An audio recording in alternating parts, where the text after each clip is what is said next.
critical. It can call it cringe. It can just make, as long as it's contrarian, whatever.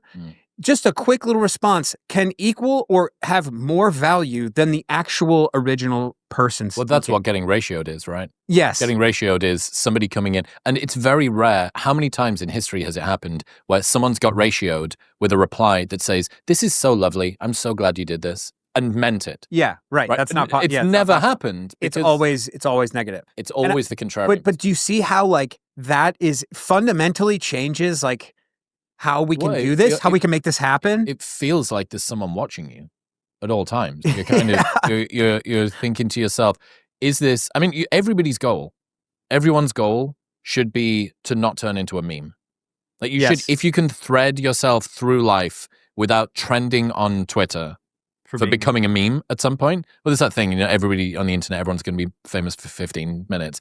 Fine, but just not for something not the wrong that's thing. super memey. So how would you advise, let's say there's a cringe hyper responder out there, somebody who sort of really feels the scrutiny of others' opinions, maybe more than they think that they should, or so much that it's becoming restrictive and constraining to them.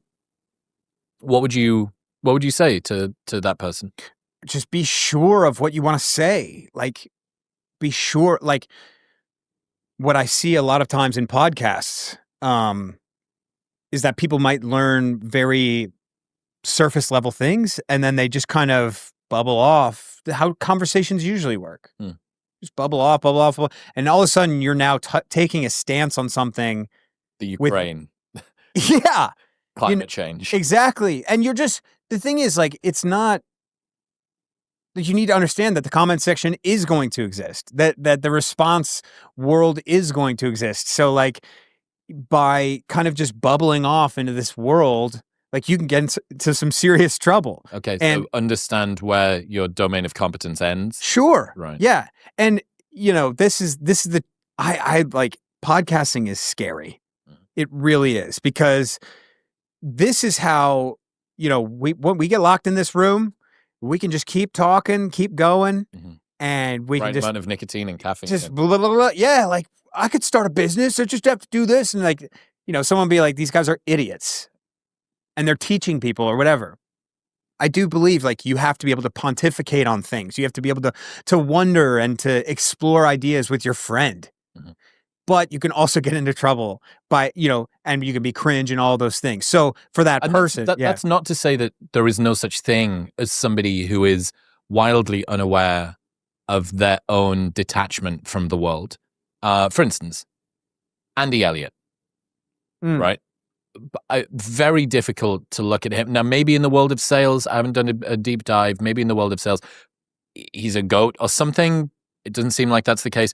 But from the outside, like, a lot of that stuff, getting people up on stage to say, have you got a six-pack? My wife's got a six-pack. I'm indicted in a million lawsuits from the past about all of this stuff. I think you are flying you're like the Icarus of cringe. You're flying very close to the sun. In order to be able to do that and pull it off, it's gonna be really, really, really hard. Yeah. Even if you're squeaky clean and super legitimate. And if you've got a huge fucking criminal history, that's going to be hard. So one thing that you said there was about people kind of getting out over their skis. Yeah.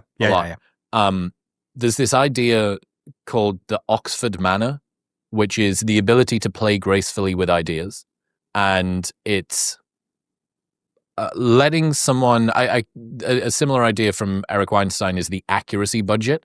So basically, the internet is sort of, because of its eye of Sauron toward cringe, and especially toward hypocrisy or people getting things wrong. I like that, eye of Sauron. That's great. Do you remember when Huberman mistweeted about percentages?